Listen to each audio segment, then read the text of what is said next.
السلام عليكم ورحمة الله وبركاته.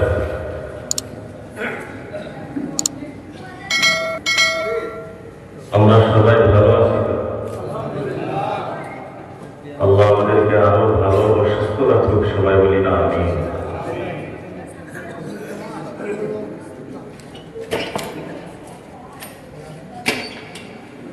الحمد لله نحمده ونستعينه ونستغفره ونؤمن به ونتوكل عليه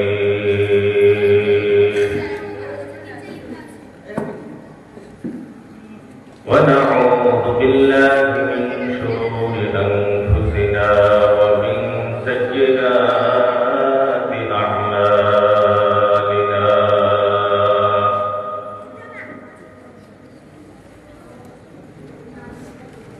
من يهده الله فلا مضل له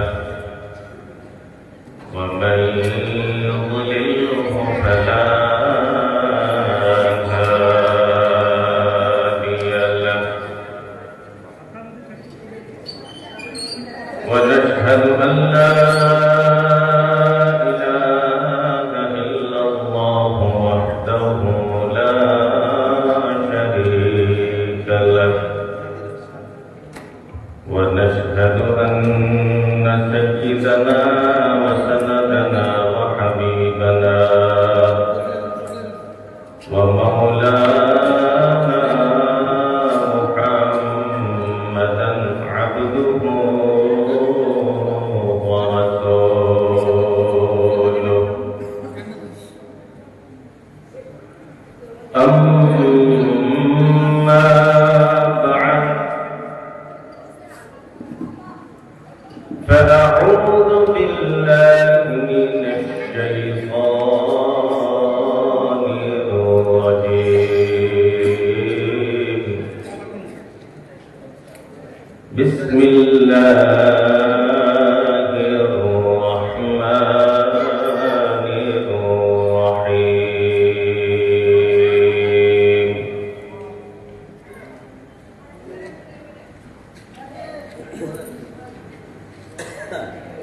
وعلم آدم الأسماء كلها ثم عرضهم على الملائكة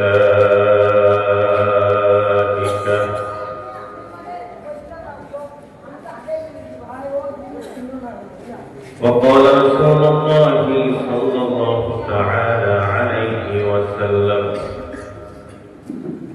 القرآن حجة لك أو عليك.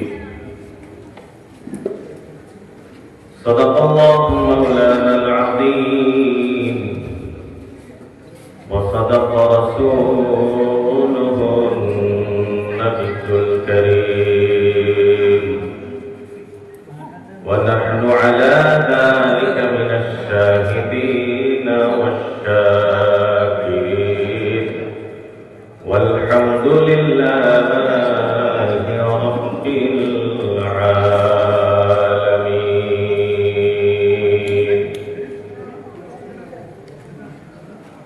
رب اشرح لي صدري ويسر لي أمري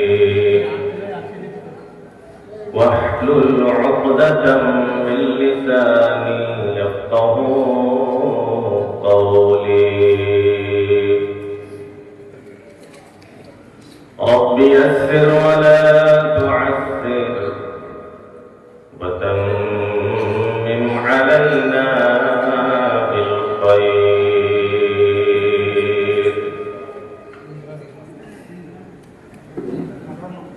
سبحانك لا علم لنا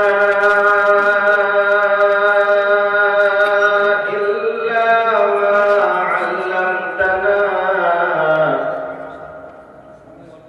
إنك أنت العليم الحكيم. اللهم صل على محمد كلما ذكره الذاكرون وكلما غفل عن ذكره الغافلون يا ربي صل وسلم دائما أبدا على حبيبك خير الخلق كلهم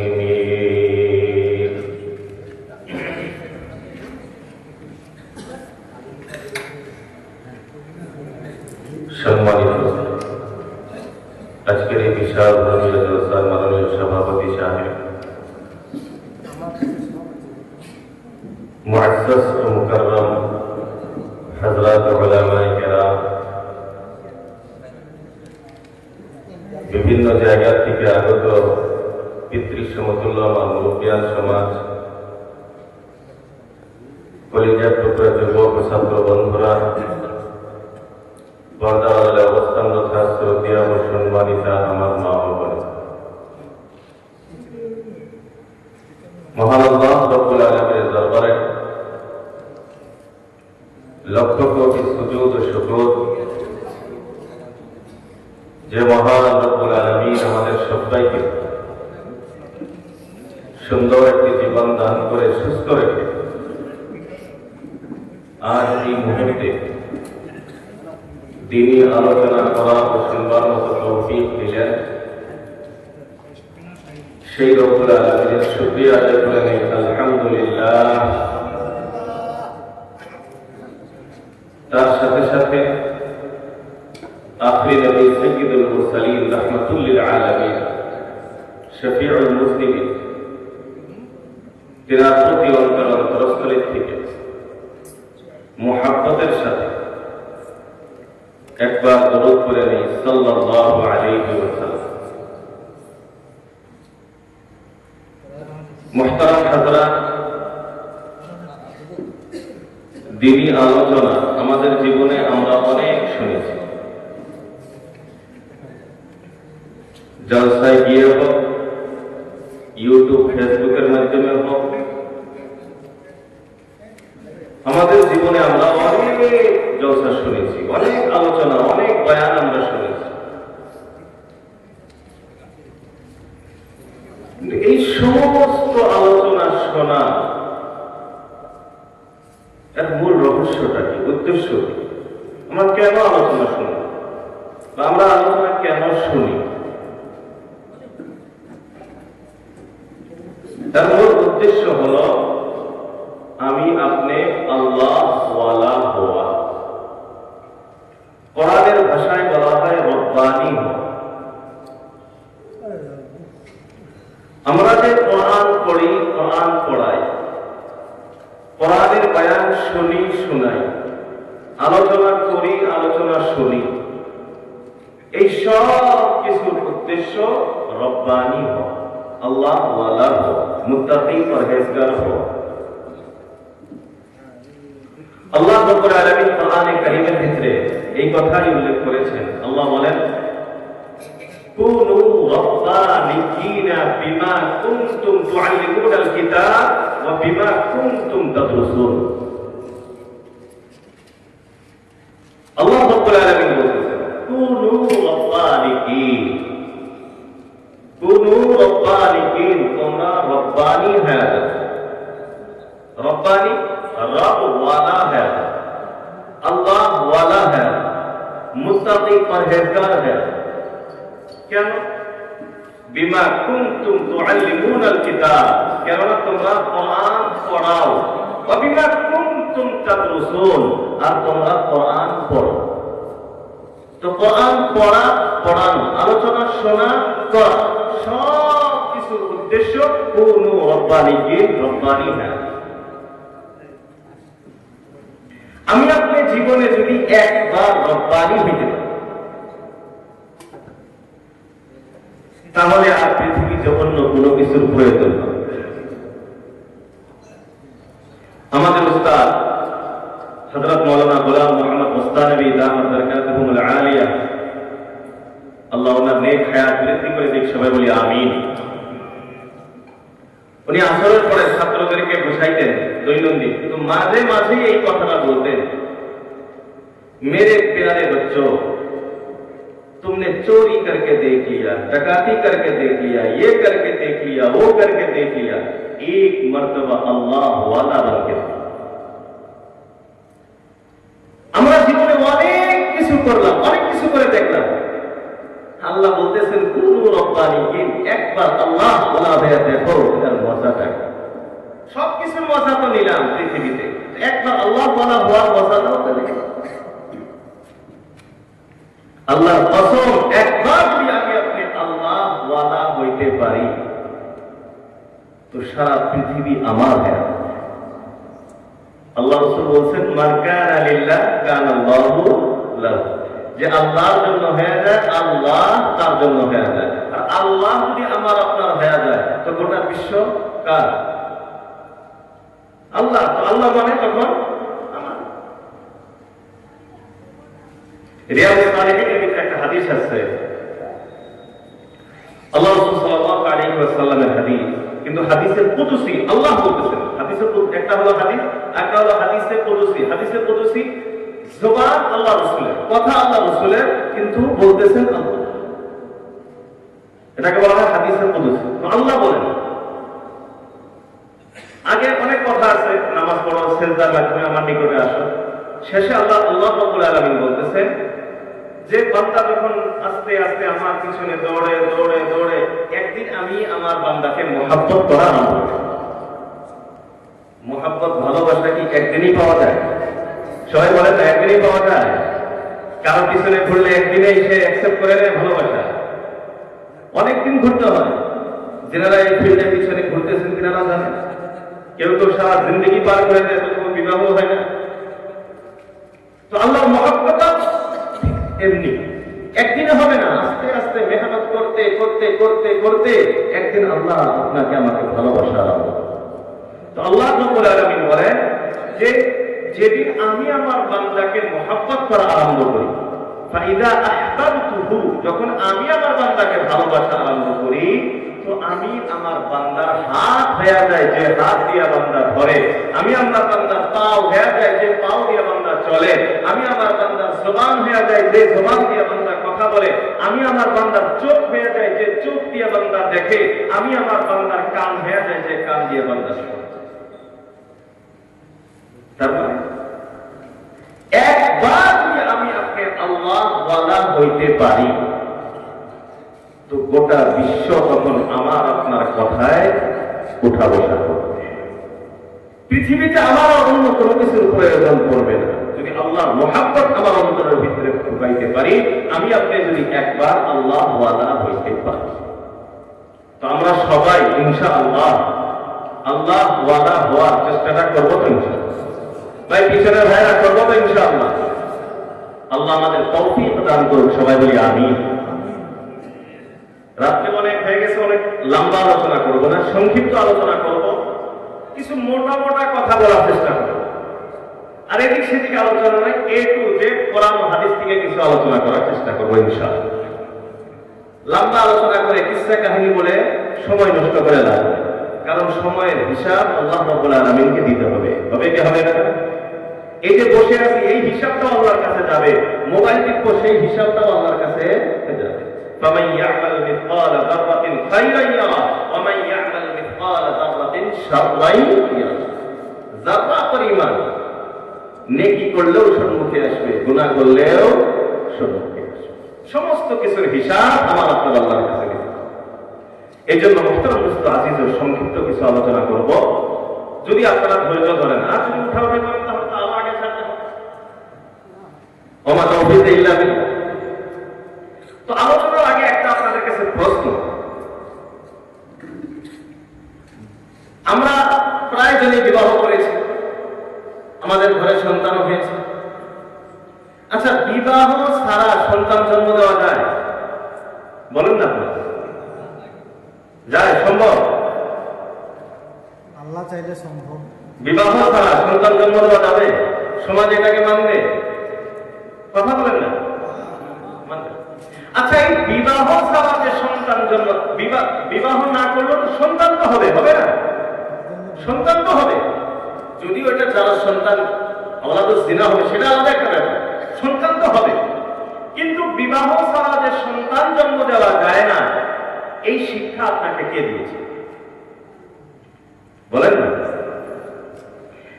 আপনি ক্লাস 1 থেকে, নার্সারি থেকে নিয়ে গ্রাজুয়েট পর্যন্ত, এরপরে আরো যত শিক্ষা আছে, পৃথিবীর যত শিক্ষা আছে, আপনি কোন একটা কিতাবে আপনি দেখাইতে পারবেন যে ওই কিতাবে অমুক পৃষ্ঠায় এই কথা লেখা আছে যে বিবাহ ছাড়া সন্তান জন্ম দেওয়া যায় না? আছে? কোন জায়গায় লেখা আছে? দেখাতে পারবেন? হ্যাঁ, কিভাবে কি করলে সন্তান হয়, কিভাবে সন্তান ভালো হবে, কিভাবে সন্তান লালন পালন করা লাগবে ইত্যাদি বিভিন্ন ব্যাপারে বিভিন্ন বিষয় শিক্ষা আছে। কিন্তু বিবাহ ছাড়া যে সন্তান জন্ম দেওয়া যায় না, এই শিক্ষা কে দিয়েছে? এই শিক্ষা দিয়েছে শুধুমাত্র কোরআন। বলি সুবহানাল্লাহ। এই শিক্ষা কোথায় আছে? তাই সবাই বলেন না, কোথায় আছে?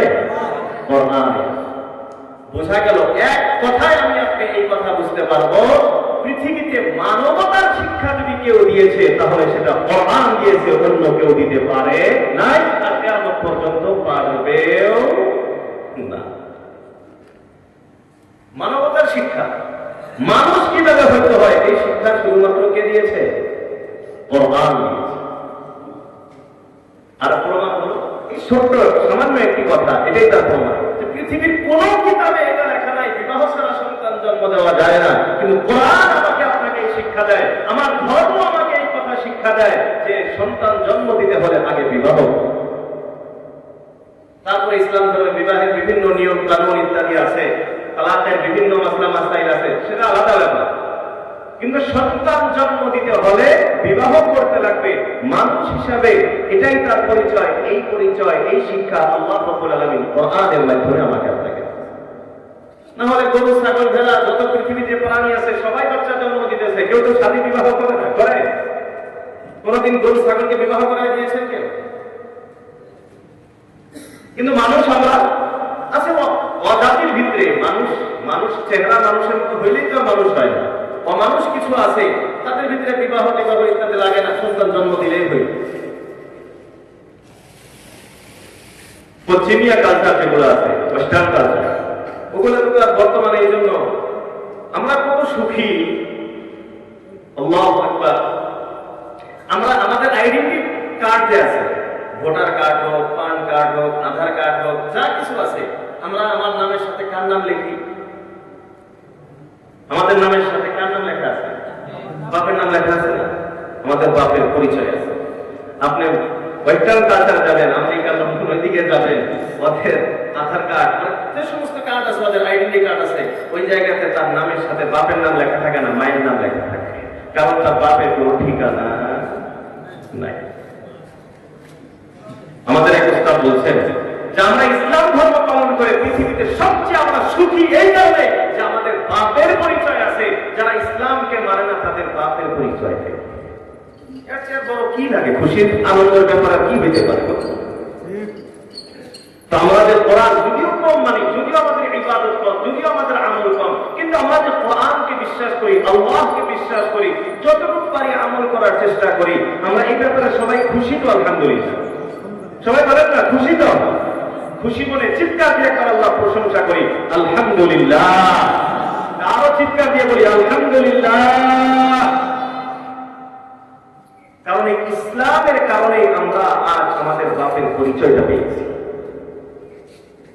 তো মুহতারাম দোস্ত আজিজ, এই কোরআনে কারীমে দু চারটি কথা বলার চেষ্টা করব। আল্লাহ রাব্বুল আলামিন যদি তৌফিক দেন। কোরআন এর মতো কোন কিতাব আছে? নাই। কোরআন হচ্ছে শ্রেষ্ঠ, বাদ দিলাম, কোরআনের মতো কোন কিতাব নাই। আল্লাহ রাব্বুল আলামিন কোরআনে কারীমের আরম্ভণীতেই বলেন, একবারে শুরুতে, বিসমিল্লাহির রহমানির রহিম, আলিফ লাম মিম, যালিকাল কিতাবু লা রাইবা ফীহি হুদাল লিল মুত্তাকিন। আল্লাহ রাব্বুল আলামিন কোরআনে কারীমের আরম্ভণীতে জানিয়ে দিলেন,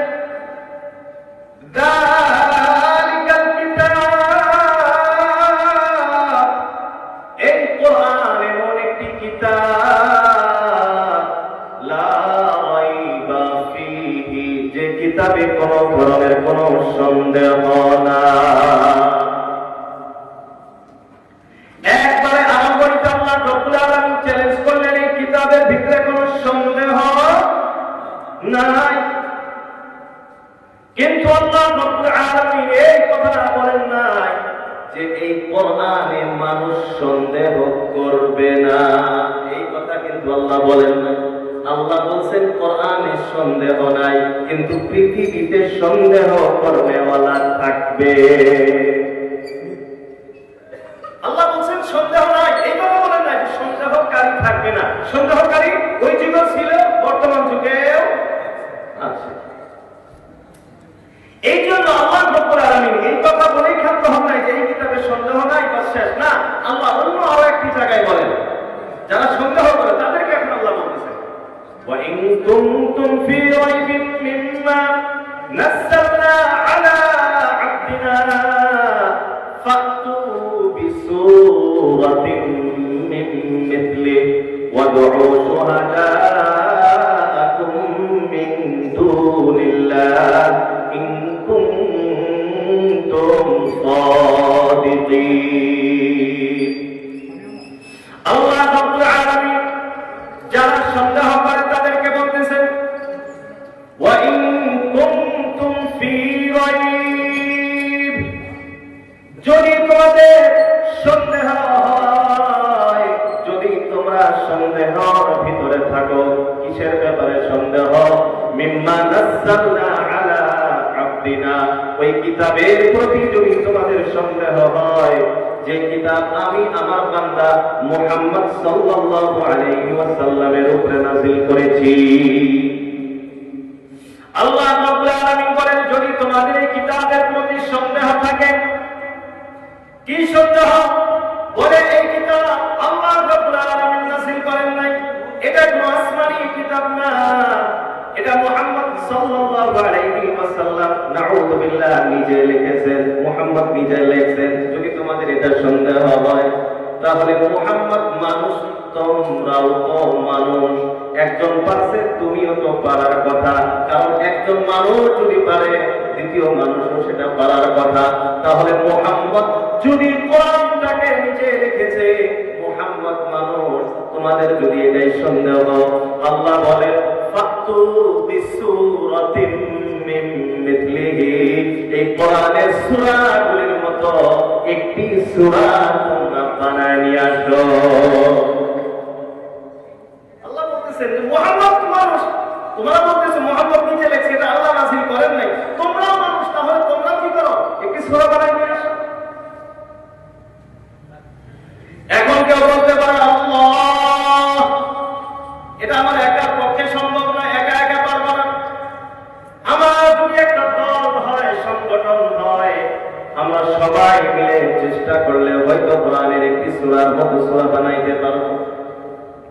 আল্লাহ রাব্বুল আলামিন ওয়াফা দিলেন ওয়াদউ শুহাদাআকুম মিন দুনিল্লাহ, আল্লাহকে ছেড়ে তোমাদের যত সহায়কারী হতে পারে সমস্ত সহায়কারীদেরকে একত্রিত করো আর কোরআনের সূরার মতো একটি সূরা বানিয়ে নিয়ে আসো। আগে আল্লাহ রাব্বুল আলামিন বলেন ফাইল্লাম তাফআলু, যদি তোমরা না পারো, আজ পর্যন্ত কি কেউ পারছে? পারছে কেউ আজ পর্যন্ত? কোরআনের সূরার মতো কোন সূরা আজ পর্যন্ত বানাইতে পারছে কেউ? আল্লাহ রাব্বুল আলামিন বলেন ফাইল্লাম তাফআলু, যদি না পারো, এটা তো আজ পর্যন্ত কেউ পারে নাই। হয়তো আমি আপনি চিন্তা করতে পারি ভবিষ্যতে কত উন্নত হইতেছে, বিজ্ঞান কত উন্নত হইতেছে, টেকনোলজি কত উন্নত হইতেছে, হয়তো কিয়ামতের আগে কেউ কোরআনের সূরার মতো সূরা বানাইতে পারবে। আল্লাহ রাব্বুল আলামিন চ্যালেঞ্জ ছড়ে দিলেন ওয়ালান তাফআলু, কিয়ামত হয়ে যাবে তথাপিও তোমরা কোরআনের সূরার মতো সূরা বানাইতে পারবে না। এর আল্লাহর গোলাম, এখন এই কথাটা আপনি অল্প চিন্তা করেন। আল্লাহ রাব্বুল আলামিন যে বললেন ফাতু বিসূরাতিন মিন মিথলিহি, এই সূরার মতো একটি সূরা বানায় নিয়ে আসো। আরববাসীদেরকে আল্লাহ রাব্বুল আলামিন বললেন, এটা কিন্তু আমাকে আপনাকে সাধারণ মানুষকে আল্লাহ বলেন নাই,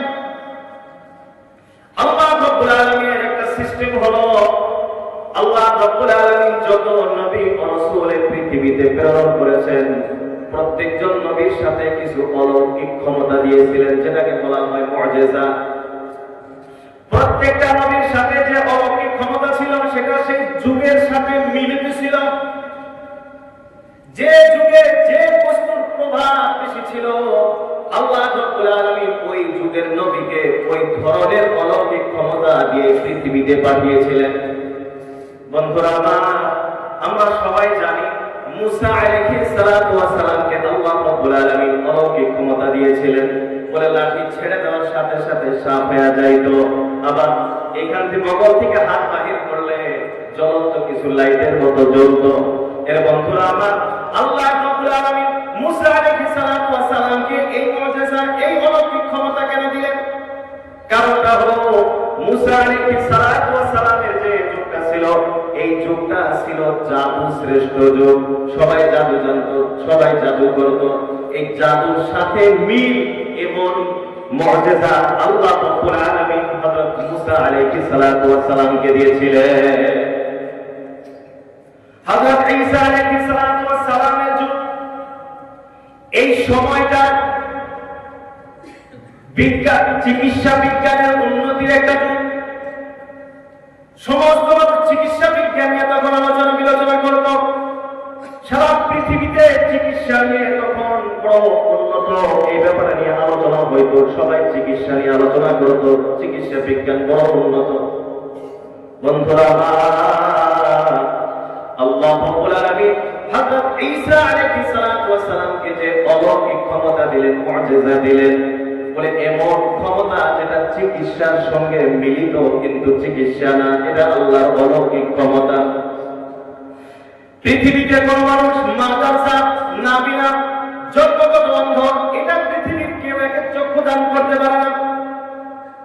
হযরত ঈসা আলাইহিস সালাতু ওয়াস সালামকে আল্লাহ রাব্বুল আলামিন এমন ক্ষমতা দিয়েছিলেন, আল্লাহর নাম নিয়ে ওই জন্মগত অন্ধ কপালে চোখে হাত দিয়ে আল্লাহর কাছে দোয়া করত, ওই জন্মগত অন্ধ মানুষটাও চোখে দেখতে পারত। বলি সুবহানাল্লাহ।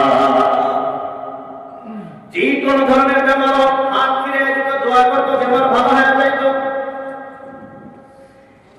চিকিৎসা তো সাধারণত হতে পারে, কিন্তু পৃথিবীতে আজ পর্যন্ত এমন কোন চিকিৎসা কি আছে যে মৃত্যু মানুষকে জীবিত করতে পারে? আছে। মৃত্যু মানুষ জীবিত করার ক্ষমতা। জন্মগত অন্ধকেও চিকিৎসা করা সম্ভব। এই কিছুদিন আগে, এক মাস দেড় মাস আগে একজনকে একটা ডাক্তার আমাদের ভারতবর্ষেরই, নিউজটা মনে নেই এখন, ভারতবর্ষের একজন জন্মগত একজন অন্ধকে চিকিৎসা করে সে চোখ ফিরিয়ে দিয়েছে। এটাও তো সম্ভব, কিন্তু মৃত্যু মানুষকে জীবিত করা? ঈসা আলাইহিস সালাতু ওয়াস সালামের উম্মত ঈসা আলাইহিস সালাতু ওয়াস সালামকে বললেন, হে ঈসা, আমরা তোমাকে নবী হিসেবে মানব, তুমি তো অনেক চিকিৎসা করো, আমরা সব মানছি, কিন্তু যদি মৃত্যু মানুষকে জীবিত করতে পারো তাহলে মানব, তুমি নবী, তোমাকে আমরা বিশ্বাস। ঈসা আলাইহিস সালাতু ওয়াস সালাম আল্লাহর কাছে দোয়া করলেন, আল্লাহ বলে ঠিক আছে, হবে। এটাও প্রমাণ হয়ে যাবে। এখন ঈসা আলাইহিস সালাতু ওয়াস সালামের কওমের লোক ঈসা আলাইহিস সালাতু ওয়াস সালামকে বলতেছে যে এই যে 2-4 দিন 1 বছর 2 বছর আগে মারা গেছে এরকম মানুষ জীবিত করতে হবে না, কারণ হইতে পারে যে মানুষটা মারা যায় না, এমনি মানুষ কবরে রাখছে, এটাকে তুমি উঠে আনছো। বলে তাহলে কি করতে হবে? বলে সাম বিন নূহ আলাইহিস সালাতু ওয়াস সালামের ছেলে সাম হাজার হাজার বছর আগে মারা গেছে। এই সামকে যদি জীবিত করে দেখাইতে পারো তাহলে মনে করবো তুমি। মুহতারাম দোস্ত আজিজ, হযরত ঈসা আলাইহিস সালাতু ওয়াস সালাম সামের কবরে নিকেরে দিয়ে বলল, তুম বিইذنিল্লাহ, আল্লাহ ওয়াদারে আল্লাহর আদেশে তুমি জীবিত হয়ে যাও। সাম কবর থেকে দাঁড়ায় গেল, বলে সুবহান। তো চিকিৎসা উন্নত, তো আল্লাহ রাব্বুল আলামিন মুআজিজাও দিয়েছিলেন যেটা চিকিৎসার সাথে মিল। তো আকায়ে নামদার তাজদারে মদিনা হযরত মুহাম্মদুর রাসূলুল্লাহ সাল্লাল্লাহু আলাইহি ওয়াসাল্লামকে আল্লাহ রাব্বুল আলামিন অনেক অলৌকিক ক্ষমতা দিয়েছিলেন, মুআজিজা দিয়েছিলেন, কিন্তু তার ভিতরে সবচেয়ে বড় মুআজিজা সেটা হলো কোরআনে কারীম। বলি সুবহান। কেন কোরআনে কারীম কেন বড় মুজিজা? কারণ যে সময় কোরআনে কারীম অবতীর্ণ হইতেছে এই যুগটা আরববাসীদের ভিতরে মানে কি বলে ওইটা